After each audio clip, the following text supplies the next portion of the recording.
My study line तरफ आपण स्वागत। आपण मैंने समस्त प्रकार सूचना माई स्टडी लाइन चैनल रु पाई पार्छंती। निर्वाचन संक्रांत रे गोटे घटना दुखद घटना घटी जाइए आपण मैंने समस्त जानिथिबे। कटक जिलार कार्यरत पोलिंग अधिकारी सुजाता मित्रंकर दुखद मृत्यु घटना सेतिपाई मुख्य निर्वाचन अधिकारी ओडिशा किछि घोषणा करिसेंती। से घोषणा कौन आम जाने पूर्व जो मैंने माई स्टडी लाइन चैनल को सब्सक्राइब करना सब्सक्राइब करूँ, लिंक शेयर करूँ, ता सहित चैनल को सब्सक्राइब करूँ। देखंतु मुख्य निर्वाचन अधिकारी ओडिशा कर्तव्यरत पुलिंग अधिकारी जदि मृत्यु हम ताले मृत्यु हेले 15 लाख टंकार अतिरिक्त आर्थिक सहायता घोषणा करछंती। देखिबा कौन घटना घटी। देखंतु 25/5/2024 यही आम न्यूज़टा बाहरी। कटक जिलार कार्यरत पोलिंग अधिकारी सुजाता मित्रंकर दुखद मृत्यु होईछि। स्वर्गत मित्र विधानसभा क्षेत्र 90 बारवाटी विधानसभा क्षेत्र बूथ नंबर 14 हाड़ीबंधु नोडाल हाईस्कल रे नियोजित थिले।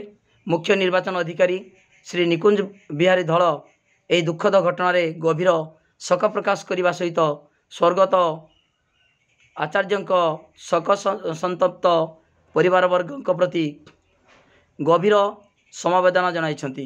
यह सह से अमर आत्मा सद्गति कामना करिछंती।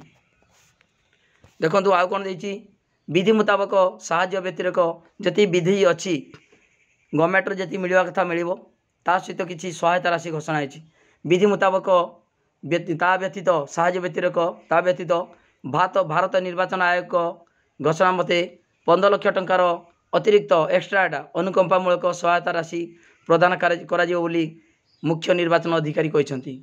यह सह शीघ्र विधि मुताबक विहित प्रक्रिया कार्यकारी करने को से निर्देश देते। तेणु आपण मैंने जानी रखु ठीक भाव में आम निरपेक्ष भाव में निर्वाचन करूँ, कौन सी अप्रीतिकर परिस्थिति जमीता सृष्टि न हुए एवं ता सहित आपण शरीर प्रति जत्नवान रुहतु। ठीक समय ठीक काम करूँ कहीं गरम भी होची प्रबल गरम है। तेणु आपण मैंने आपण शरीर सुस्थ रखु, ठीक भाव में शरीर प्रति जत्न नियंतु। ता सहित निर्वाचन कार्य जे भाव में आपण भल भाव में निजर मन प्राण देकी ठीक भाव में निरपेक्ष भाव में निर्वाचन करूँ। ओके, थैंक यू, धन्यवाद। समस्ते न्यूज़टा जानिले तेणु आपण मैंने सजग रुहतु। ओके, थैंक यू, धन्यवाद।